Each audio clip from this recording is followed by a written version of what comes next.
Okay, I just want to dedicate this for the yahrzeit of my dad's late mom, which was actually on Wednesday night.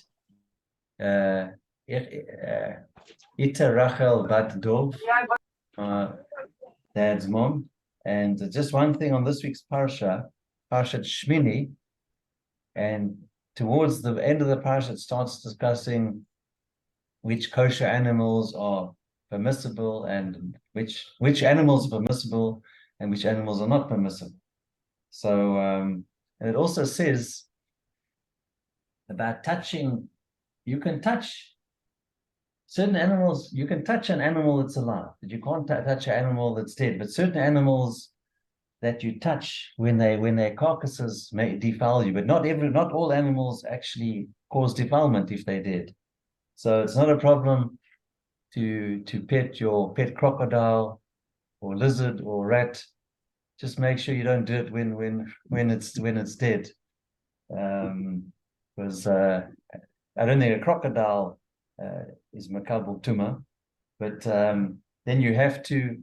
What happens is, and we discussed this also, if that dead animal that's classified as ones that caused tuma, if it falls into a vessel, it defiles it and has to be smashed. But if it falls into a spring, it doesn't, let's say a basin with spring water that's running the whole time, that doesn't defile it. So it's quite interesting. So if you have a chance to read it, it tells you about all the birds and the creeping and the jumping creatures. And there are 4 jumping creatures that are actually classified as kosher. But I don't think most people would eat them today because it would gross us out. You don't do some type of locust that may be kosher. I wouldn't, even if it was kosher, I wouldn't eat it. Okay. All right. So just as a matter of interest, guys, I just wanted to share something with you. Firstly, we've got at the background here, we've got like a Talmud 38, which means there's a lot of construction work going on. Is my voice marred by the construction work in the way? No, we can hear clear. You can hear you clearly. Okay, but there's no construction going on that's disturbing you, that you can banging, hammering, and drilling. It is, but it's not coming from your side. It's just in my head. Oh, very funny. No, on a serious note, Kabb, can you hear anything coming through? No, nothing. From your side, it's just all I can hear is you. We only want you to construct the shur for us, Damon. That's what we want from you today. Yes. Firstly, that was very good. I'd like to thank you. I had a lovely Shabbat, and Kevin took me around Tel Aviv. It's very cosmopolitan, and it's got that European sort of feel to it. It's a guy on accordion playing French songs. Buildings are like quite European, Western European, not Eastern European. Otherwise, it wouldn't have been such a nice time. Western European is a different level. And it actually warmed up a bit last night. It was pretty good. And without Kevin's sense of direction, I'd be stuck in a fuller. So thank you, Kev, for showing me multiple times the same way to get home. And it's a very humbling experience. I suppose if it was all in the Gemara, I'd learn it backwards. But since it's not, he has to keep showing me the way. So I appreciate it very much. It was nice to spend time with you. Thank you. Is this me or who's this? It's me, I'm sorry. No problem. That's you, Gavin. Is that you or is that somebody else, Gavin? No, it actually was me. I'm so sorry, guys. No problem. So I know with this client and he can't respond at the moment. So is Arthur on though? Yeah, he is on. He is on. I think he's dealing with a client and they need privacy. I can't see his video. No, but his audio is I'm sure is on. Please God. He's listening. Yeah. We can only hope. So but his name's supposed to come up. It's not coming up. It does. It is. It's appearing. It is coming up. Not on my side. That's strange. Okay, but it appears on our side. It doesn't matter. No, if it appears on your side, it's fine. I'm just not picking it up. That's fine. Perfect. All right. So I'll just tell you where we hit the 100th draft last time. We're on 182. And I just wanted to ask you guys, how well do you remember? Because we've been taking periodic breaks for a myriad of reasons. Total about 2.5 months. So if you think it's taken a long time to get to the finish line, I'd like to remind you that we took 2 weeks off of Sukkot. We took in December because it was the end of all had a lot of work to do, and I had packing to do and traveling to do. About a month and a half. I was away for 5 weeks, and I needed another 2.5 weeks to pack to get out of my place. And we've taken about a week now since I've adjusted. So I think this is the first year. So we haven't exactly killed ourselves here. So what do you remember from last time in the Imam's entirety? Truly, what do you guys remember, Gav? Where did I know exactly where we ended off? I'm asking what you remember. Can't you send us the index and we'll just elaborate on it? Well, do you want me to leave the repetition and just go in for something new? I'm quite happy. Yeah, go on. I promise you, we pretty much absorbed it. It wasn't that hectic. But I blank. I have no clue at the moment. I can't think. But okay. I know I slept about 3 hours. But it's fine. Kevin, do you remember? I mean, if you start talking on the points, we'll be able to. But then we're going to have a whole false declarations about some. Was it about that someone denying? Right, so listen, we're not going to go through the whole Duff review. We're going to do a few lines. No, you can go ahead, Dave. I think we had got the idea. It was facts that weren't too complicated. We just can't recall all of them. All right, I think you can, and then move forward. We discussed Shchita. I'm not going to go back to the issue with Rav Kahana and Rav Asi commenting on Rav.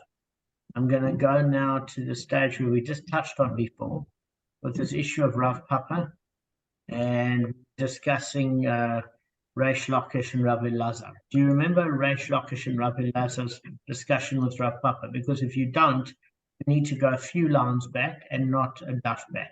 Now we might tell us what it is, because we're not good with names. So tell us the. All right, so let me just do a brief and then we'll tell you if we know. Summary. So, guys, the Gemara discusses the case of a money changer who gave bad advice with respect to the validity of a coin. And the two contradictory rules. What are the rules? Firstly, with respect to one who shows a dinner to a money changer to verify its validity, and the money changer said it was valid and was found to be bad. In other words, one of two things could happen. It was either a counterfeit, or that particular sort of currency had expired. In other words, the government disqualified the coin, or maybe it contained copper instead of silver, or whatever other reason. So the bottom line is, as far as that's concerned, that could be a reason why it's a problem, because the money changer said it's all good. It was found to be not good. So the Brisa states, look, an expert isn't liable, whereas a novice is liable.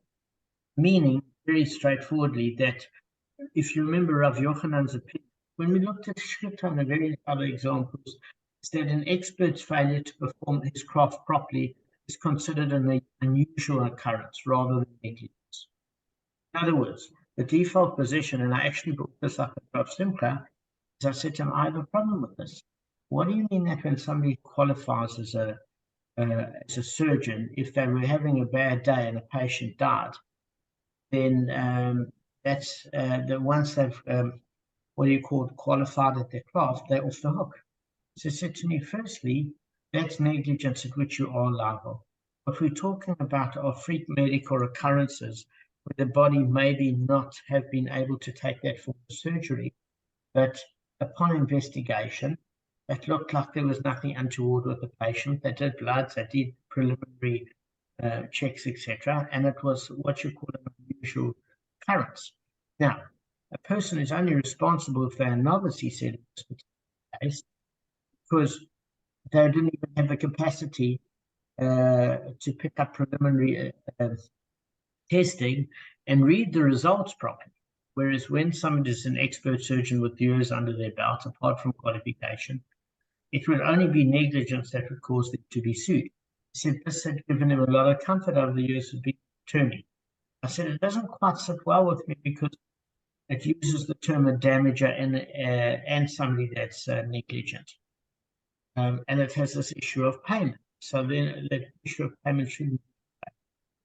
But in any case, the bottom line is, according to Rav Yochanan, if you're an expert, there's no liability because you are qualified to practice your craft. Whereas a novice is liable because he has no business assessing coins or providing shchita services, etc., whatever domain you want to discuss. The previous stuff discussed shchita, now we're discussing money lenders and money changes. But we contrast this with another brisa who says whether the money changer is an expert or a novice, he is liable. So in other words, brisa number 1 is stating an expert is not liable, but a novice is liable. Brisa number 2 is stating expert or a novice is liable. So it seems that there's a contradiction, because according to the second brisa, even an expert money changer offering opinion is actually considered negligent. He should know his craft. So the Gemara resolves the contradiction. It said, Bava Kamma actually does. He said, when it was taught in the first brisa that expert is not liable, it refers only to experts that are world class, like Danku and Isur, don't need to learn their craft any further at all, meaning they're seen as experts throughout the world. And it was a unusual occurrence above their above world expertise, and you can't be expected to know that. So it's not deemed negligence. But according to the second brisa, we're talking about people that are not on that level of expertise. As long as you've got more to learn, and in other words, you might qualify as a doctor, but if you haven't specialized as a doctor for years and experiential aspect isn't, you're not considered to be immune from prosecution. You get what I'm saying? Merely by qualification. So there are levels and levels. So the first one is saying that if you recognize as world class, it's highly unlikely to be deemed negligent because you can have a due diligence done to your performance and you'll fit the criteria for reasonable protocol. You might, in retrospect, be responsible on Shemaim if Shemaim has deemed that, despite the evidence, you could have done a little bit further. That's not prosecutable in the earthly court. Fine. So the Gemara says, if you're dealing with this level of expertise, how could they have erred? Because we've got to now reconcile the first brisa. Kevin, you're falling asleep. I can see your eyes are closing. Yep. So the first and the second brisa, how do we reconcile? And it's very, very simple. Is that if you're saying you're world class, great, but you still need to reconcile it, because if you're world class, then how can you make an error? That's what the Gemara is saying. How can you err? And in other words, surely surely that at that level that they could never have been fooled by counterfeit money, because they're aware of all the markings, ultraviolet light, whatever they had in those days to be able to pick up if currency was true or false, weight measures, stick with it's copper or silver or whatever. So look here, the bottom line is that if you look at the second brisa, it rules that an expert is liable, refers to an expert who is not as qualified as Danku and Isra, in other words, not as world class. And if you look at detecting counterfeit coins, it requires considerable expertise. Any money changer not as qualified as Danku and Isra, who offers advice as to the validity of a coin, is deemed negligent and is therefore liable even when he does not take a fee. Okay? Seems that there's a commentary on Tosfot with that. But there's a general consensus among the poskim that even Danku and Isra are exempt only when they do not take a fee. Why? Because if they do take a fee, guys, they are liable in the same manner that other experts are liable when they take a fee and earn the performance of their job. Okay? And obviously, according to the Gemara, you could have answered slightly differently, that both brises deal with experts of the caliber of Danku and Isra. But the second brisa rules that even an expert is liable refers to where that expert took a fee. The first brisa deals with the fact that they provided the service At no charge, I just took a few minutes to do an assessment. So there are two issues at play: expertise versus novice, and those that are more stringent than Rav Yochanan and say if an expert takes a fee, it's still liability. Guys, can you see the two issues? I've taken a very complicated two prices and I've made it as simple as possible. Okay? So they're saying, well, if they're world class, how could they have erred with respect to the new? How could they have erred? So the Gemara said, look, with respect to a new stamping die, and if it's done at the very same time that the new mintage came out from under the stamping die. So what does this mean? Let's take a complicated issue and make it simple. Government just disqualified the old coins and began stamping new coins with the new stamping die. And what does that do? That produces, basically that produces an issue. Just hang on a second. That produces an issue where you haven't given them sufficient time to be able to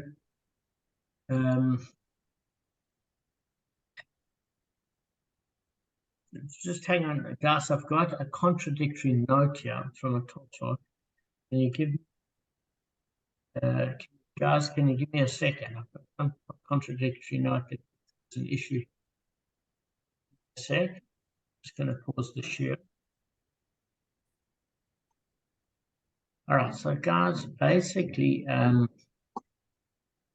so what happens is if you're dealing with a new currency that's just come out, new mintage, and it's been out for a couple of days, what happens is that the world-class experts haven't had a chance yet to almost have gotten familiar with the currency changes and the differences in markings, etc.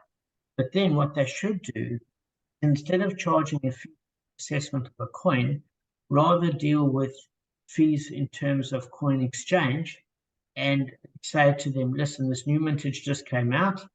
I need a couple of days to review, or I can look at it, but please don't hold me responsible and I won't charge you a fee. That was the solution. Do you get what I'm saying? In other words, it could happen that even world-class experts, something happens. And I'll give you a good analogy that I thought about. Is that I remember Arthur was working on Arthur's ego, I hope isn't too inflated, but I called him a world-class expert, but came to SEO, he's got amazing instincts. So what happened was we were doing a website, slowly climbing up the ranks, and all of a sudden things went a little bit awry. This was ages ago. And Arthur then had to realize that Google had changed their algorithms to be able to see if somebody was trying to manipulate the system, and there had to be a little bit more subtlety involved. The other thing that Google did was there used to be a lot of content of the page that Google accessed, and the external links to see you as an authority site was seen in less high regard. And then it started to shift. They started to see that people were using the same again and again to show relevancy, but would hide the text with the white background and the text would be in white. So it was viewable by the Google bots, but it wasn't viewable by the public. And then what would happen is that behavior would see Google understanding to the context word search. When Google became a bit more sophisticated, they were able to ascertain this was black hat SEO, that was manipulating the system. So you had to get more sophisticated. So I thought about this in terms of the money changes, is that currency changed, their assessment had to take time to understand the new currency and get involved in a couple of issues of counterfeit in order to learn some very difficult lessons before charging. So why is this brought? Because the Gemara related a particular incident. I think this part you remember. There's a certain woman who showed a dinner to Rav Kliya to verify its validity, and he said to her, it was a good coin. The next day she came before him and said to him, listen, I showed it, at the marketplace, and they said to me it was a bad coin, and I can't pass it as currency. So Kia said to Rav, go exchange it for her, and write on my ledger, this was a bad deal. Okay? So what does this mean is that he lost money needlessly because he shouldn't have offered advice on it. Now, the Gemara asks, hang on a second, there are a couple of different issues. Is that Rav Chia is, how can it be seen as different to Danko and Isser, who are not liable because they don't need to learn their craft any further? If you look at Rav Chia, he was a world expert in terms of currency, and he didn't need to learn craft any further either. So if there's very little to learn left or nothing to learn left because you're considered an expert amongst your peers, then how could he be liable in that particular case? Because there was no negligence. It was unusual occurrence. But the reason that he paid the woman is Rav Chia went beyond the letter of the law, compensating the woman for her loss. So we've got to say that according to Rav Yochanan, that he charged her, was a world expert, and it's okay. According to more stringent opinions, is that he didn't charge her for the service, and yet he still made restitution on the coin she lost. So what does this prove? It's that he went above and beyond the law to be able to compensate the woman. He needn't have done it. Okay, because as Rav Yosef taught in the Brisa, the first states, you shall make known to them. I'm going to read where it's actually from. It's in Exodus chapter 18, verse 20, Shmot. So Yitro advises Moshe as to how he should govern Jewish people. So the entire verse reads, Hebrew isn't as good as Kevin, but I'm going to read English. You shall advise them of the statutes and teachings, and you shall make known to them the way that they shall walk in it, and the actions that they shall do. So basically, the Brisa expounds the latter section of the verse, interpreting each individual element as a reference to a particular area of conduct, which Moshe should instruct the people. So I'm going to break down the Bavli. The verse continues, the way. That refers to kind deeds. The verse continues, that they shall walk. In other words, that refers to visiting the sick. The verse continues and it says that refers to burying the dead. The verse continues the actions, which refers to observing the letter of the law. Okay, so the verse then concludes with words that they shall do. And while you say you do it, and then you repeat the word they shall do, because it's not superfluous, it refers to maintaining a certain standard. The first standard is the letter of the law. The other one is going beyond the letter in terms of the spirit of the law. Okay, so for example, if you have a look, it mentions something very strange. It says that if you're a Torah scholar and you're busying yourself with the mitzvah of learning Torah, unless there's nobody else to bury the person, you don't have to do it. If you're the only one, then it's a mitzvah. Something that goes above and beyond is going to the spirit of. They also mention that if you're born in the same, this is weird, if you're born in the same hour as a person, you go and visit them, you get 1/60th of their illness, which means you take it away from them, but you put it onto yourself. So unless you're a formidable health class, you've got a superb physical track record and you're 20, I don't know if it's a good idea. I would always, if I were you, ask a person if they're sick, what hour were you born in? Unless you're feeling in tip-top shape. But if you're tzaddikim like you guys are, you wouldn't ask. You just go visit, take a 60th of the illness, take pressure off them, and that's going above and beyond the letter of the law. Why? The law is to visit the sick. The law is not to take upon yourself that extra. But it will happen if you're born in the same hour. So those are kind of like very interesting Haggadik stuff. I thought so. I've never read about it. So anyway, the bottom line is what did Rav Chia do? He went above and beyond the law. Fine. Two factors. He was world expert, so he wasn't negligent. You're only negligent if you still got things to learn. Number two, Gavin, I might see you trading a bit. Number two is that he didn't charge a fee, so he didn't have to he didn't have to actually do the coin, but he did the honorable thing. Okay. So now we're going to learn a little bit of an incident in terms of how does this matter? But we needed that first part to establish the ground rules. So Reish Lakish showed a dinner to Rav Elazar. Rav Elazar said, "It is good." So Reish Lakish said to him, "Look, I'm relying on you." And then Rav Elazar said, "When you say that you're relying on me, what do you mean to say? And if it's going to be found to be bad, I'm going to be liable for having caused you a loss, and then I have to exchange it loss and give it to you because my advice was bad." In other words, you just asking my opinion, or you're liable in this particular case. And he said it's a bit of a problem, Reish Lakish, because you're the one that holds. And it's from your word that halachically it's Rabbi Meir who judges the laws of Garmi. And is it not to say that only Rabbi Meir who judges Garmi and we don't hold with him? Meaning, you want to hold me liable for the coins, and Rabbi Meir is the only one that's called a person liable in that case because it's Garmi, direct or causative, and yet we hold by the rabbis in this particular case. So how can you suddenly hold me liable if the deal goes south? And Reish Lakish says to Rav Elazar, no, what I meant with the statement is that Rabbi Meir judges the law of Garmi, we hold with him in this matter. Meaning, Reish Lakish clarified to Rav Elazar, he said, look,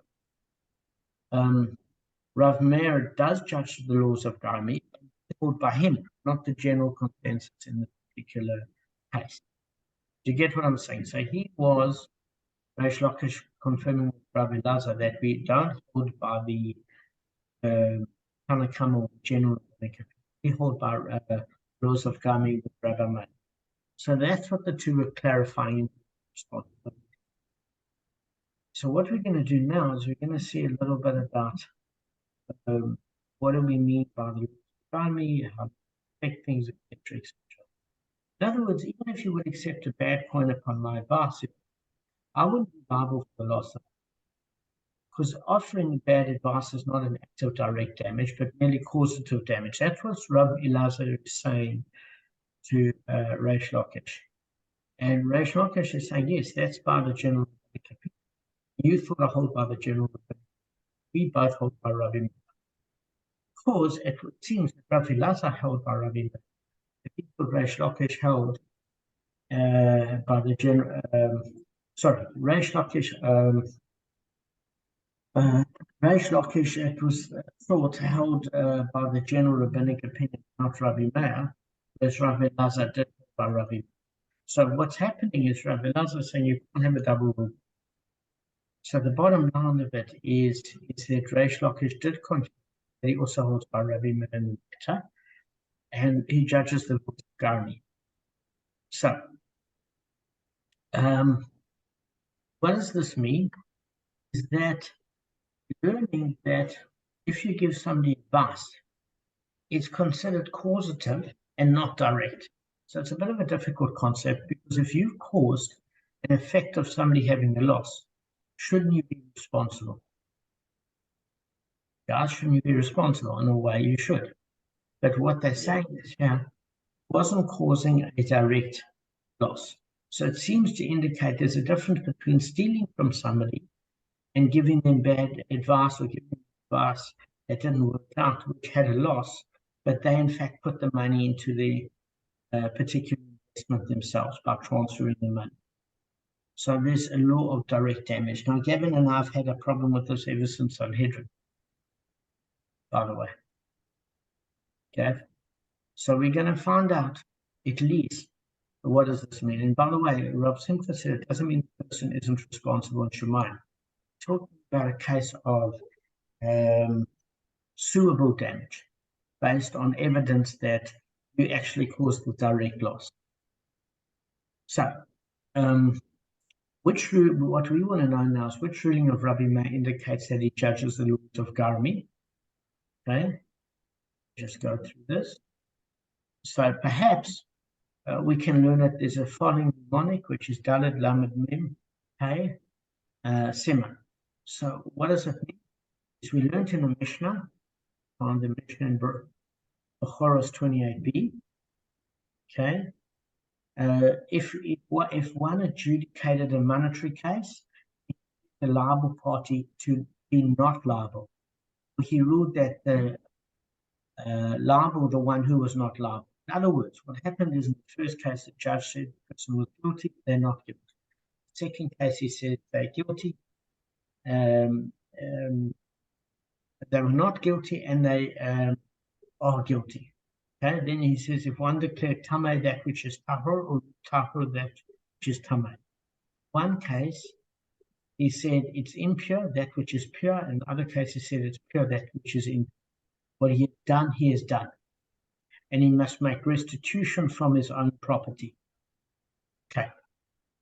So, what we're saying here is if you have an erroneous verdict and it causes a monetary loss,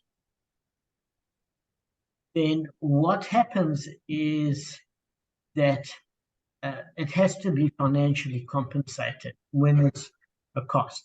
So he must make restitution from his own property. Okay? So firstly, his verdict stands and can't be reversed. Therefore, he can't force the victorious litigant to return his award. So, because in other words, the verdict stands. And if it can't be reversed, then he has to somehow make good. It's not true, by the way, that an erroneous judgment can't be reversed in all cases. Before Gavin joined Sanhedrin, it was in 33a that, and 32a, that a judge may reverse an erroneous verdict, but there's various approaches to reconcile the contradiction. But one of the considerations is monetary loss. So in other words, if there's monetary loss that is occurred, let me give you an example. If you say that a person is really innocent, is guilty, that person who is now guilty has to pay over to the other party. In fact, they shouldn't have to pay damages. They're innocent. If somebody is guilty and they're judged innocent, the other party hasn't been financially compensated for their losses, and therefore they'd have to be financially compensated. If you say something is pure and it's actually impure, then they mix that impure food with a whole lot of food and they're catering a bar mitzvah, and you've got a Stan and Pete issue without knowledge in this case, then it ruins all the food responsible for those losses. There's something when in fact it's pure and you throw it away, you've caused the person a loss. So we're saying here in that particular case, if the erroneous decision can't be reversed, the judge then is liable to make restitution for the loss that he caused the wrong party. But Tosfot said it's only applicable in the first three cases because it cost a monetary loss. So in Sanhedrin, it wasn't a monetary loss. There were more serious matters to be dealt with. So we're saying perhaps that is a proof that Rabbi Meir judges the laws of Gami from that Mishnah. Why? Because Rabbi Meir is presumed the author of all anonymous Mishnah, right? How do we know that? Gavin, we learned it recently in Sanhedrin 86a. It wasn't so recent, but you were there. So in other words, if all anonymous Mishnah are from Rabbi Meir, that case, then it seems that if the judge is liable to pay, even though there's not an act of direct damage, because remember, direct is when he financially stole money from, but his wording of saying guilty or not guilty is an act of causative damage. It's merely wording, but it created an erroneous verdict, therefore demonstrates that Rabbi Meir judges the laws of Gami. That's what we want to say.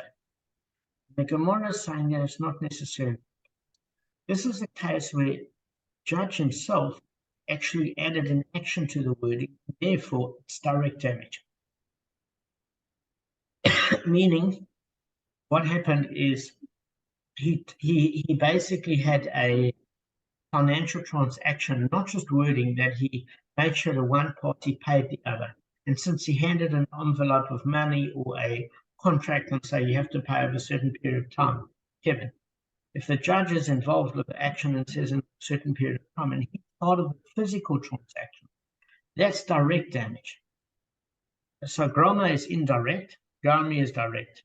That would be direct, but this then is proof, not necessarily that Rabbi Meir is saying that wording is causative damage, but merely if there's a physical action associated with it, where he says to a person that's not guilty, you're guilty, can't take this money, give it to the other party, then he's been involved in physical action along with a causative wording. So therefore, it's very much part of the process as if he stole out of his hand. If items, for example, were pure, and he said they're impure, there's a ritual where you take a sheretz and you touch the pure to prove it's impure. So right now, you definitely can't touch it. What happens if it was pure? Now he's ruined everything, and he would physically have to pay. But it's not just his wording. It was the physical action that he took in some of these cases. And therefore, it's not a proof game that his erroneous verdict caused the law of Garmi, because it might be causative, but it certainly wasn't direct. Does that make sense? All right, guys, we'll end off at that night. Everybody's falling asleep. I see you don't need any sort of panel or dominant melatonin with me. It's a talent. Damon. Yeah. Okay, so you said the law of Garmi. What? Just repeat the case that it was referring to. Okay, so in the Mishnah's first case, where the judge declared the liable party to be not liable, the defendant had given a pledge to the plaintiff to secure the debt. When the judge declared the defendant is not liable, the judge took the pledge from the plaintiff and returned it to the defendant.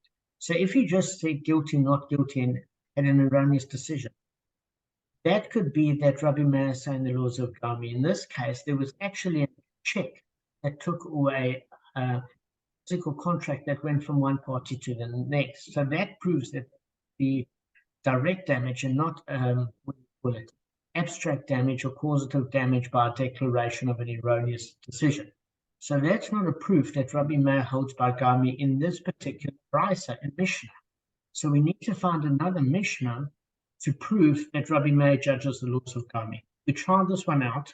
The refutation was, no, but there was a physical action of a transfer of money that the judge took by his hand and put from the litigant to the defendant.